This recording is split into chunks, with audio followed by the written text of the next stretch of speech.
L'outil qui est présent là, je ne sais pas si vous connaissez quelques-uns, non? Vous avez déjà vu? Ouais? Pas du tout?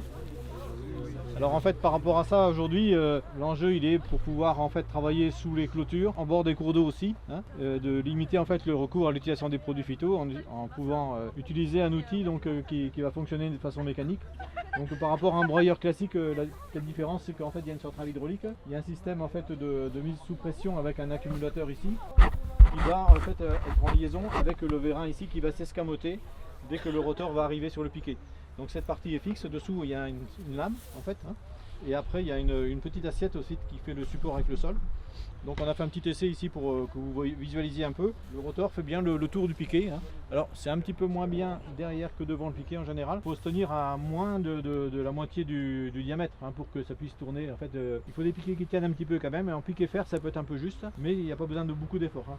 Donc soit c'est des systèmes avec palper qui peuvent permettre d'escamoter le rotor, soit des ressorts, soit c'est un système d'accumulation qui est un peu le principe d'un ressort aussi. Et ça ne demande pas beaucoup de puissance. Alors le tracteur est quand même bien gros par rapport à ce qu'on a besoin aujourd'hui, mais c'est que c'était le seul qui était disponible.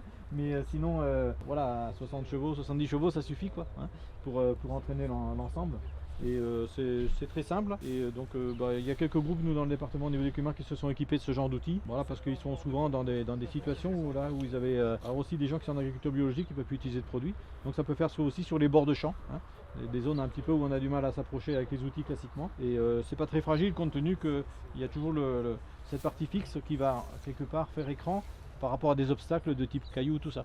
Donc après au niveau conduite il faut juste maintenir un petit peu la hauteur du relevage, mais bon il y a une lame en dessous qui pose au sol, donc qui évite aussi de faire trop de lissage et tout ça. C'est un outil qui vaut entre 8 et 10 000 euros. Il y a des possibilités sur certains outils aussi de les mettre à l'avant du tracteur. On peut avoir des fois une meilleure visibilité. Il ne faut pas avoir un tracteur trop gros pour bien visualiser le chantier, quoi. Aujourd'hui, on a décidé de mener un stand de commun avec la FDCUMA et donc du coup le syndicat pour présenter en fait les rôles de l'arbre et de la haie et aussi son entretien, en fait son bon entretien. Nous à l'association donc on accompagne tous les gens qui souhaitent planter de la haie, que ce soit des particuliers, des agriculteurs, et on va aussi sensibiliser comme aujourd'hui au rôle des arbres et de la haie. Donc en fait on va parler un petit peu des rôles de la haie. Il y a quelques années à Nostreseigne, il y a une haie qui a été plantée en fait au fond là-bas, juste en bord de rocade. Cette haie en fait elle avait comme rôle, le premier rôle de cette haie c'était de faire un brise-vent. L'idée du brise-vent c'était finalement d'abriter un petit peu les animaux en fait, les vaches au braque qui sont sur le terrain. Parce qu'en fait une haie elle va arriver à protéger jusqu'à 15 fois sa hauteur. Elle avait un deuxième rôle cette haie, c'était de faire un écran hein, vis-à-vis de la route, hein. L'idée c'est de faire un écran visuel quand on est ici, qu'on vient se promener, de pas voir en fait les voitures et les camions qui passent derrière. Alors à terme elle sera assez haute en fait pour protéger. La haie elle a aussi un rôle dans le paysage, hein. C'est agréable aussi d'avoir un paysage arboré.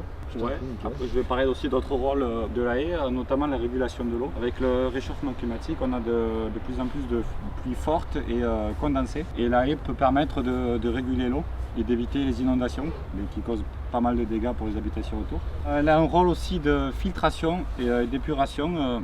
Par exemple, pour une penchant en bord de rivière, elle permet de filtrer s'il y a eu des produits phytos qui ont été mis au champ. Elle permet de filtrer et d'éviter la pollution de la rivière et de tuer tout ce qui est faune et flore aquatique. Elle abrite un grand nombre de biodiversités qui servent notamment, j'en parle souvent, aux agriculteurs avec les auxiliaires de culture.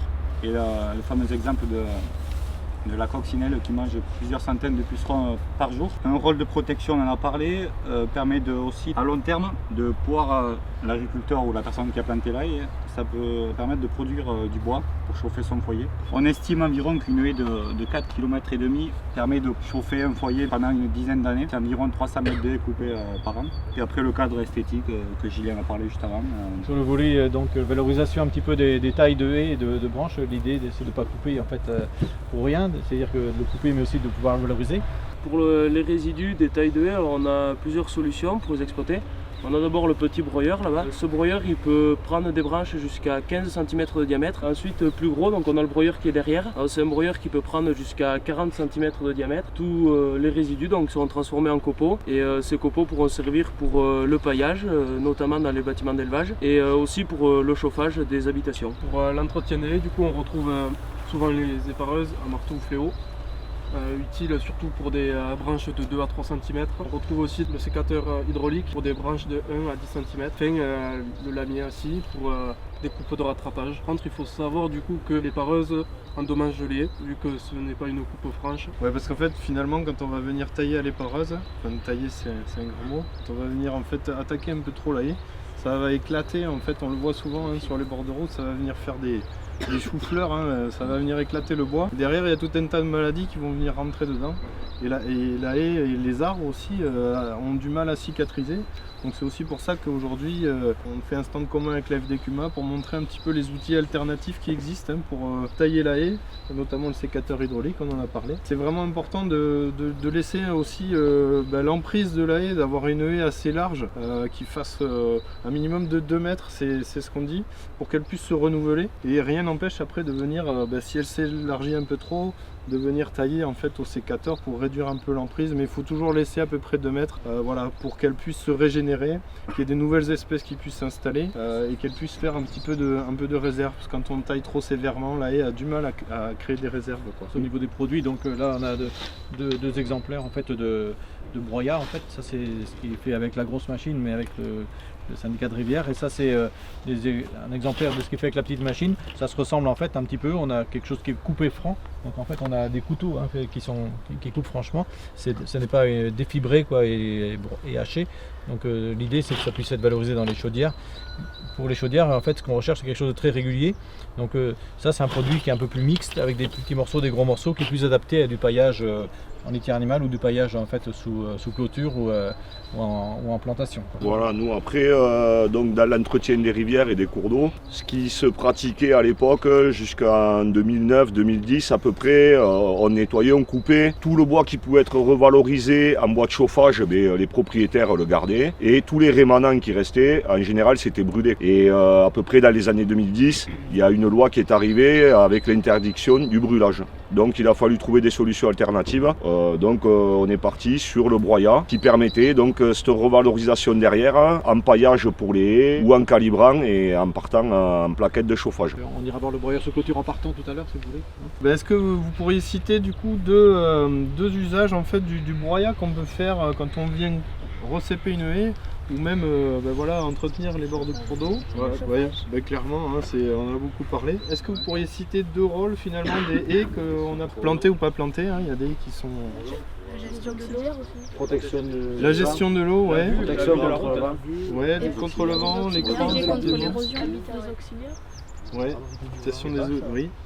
Et abriter du vent, ouais, effectivement. Est-ce que vous pourriez citer quelques espèces qu'on plante dans les haies? Est-ce que vous en connaissez, comme on en a récolté déjà? Le sol, le peuplier. Alors ouais, le sol, effectivement, il y en a un peu partout. Ouais. Le peuplier aussi. Alors le peuplier, le souci du peuplier, justement, on en vient. Pardon? Eh bien, en fait, il a tendance à verser. Alors, voilà. la berge. Et il vient détruire les berges. Alors, je pense qu'il faudrait arriver soit à les planter plus loin. Peut-être que vous pouvez en parler mieux que moi. Le problème du peuplier, c'est qu'il a un enracinement très superficiel, très très large. Et c'est des arbres qui montent très très haut avec une grosse prise au vent. Donc quand les peupliers arrivent à maturité et qui se déstabilisent avec l'érosion souvent des berges, et ça bascule. Et ça prend une grosse galette de terre sur votre parcelle. Voilà.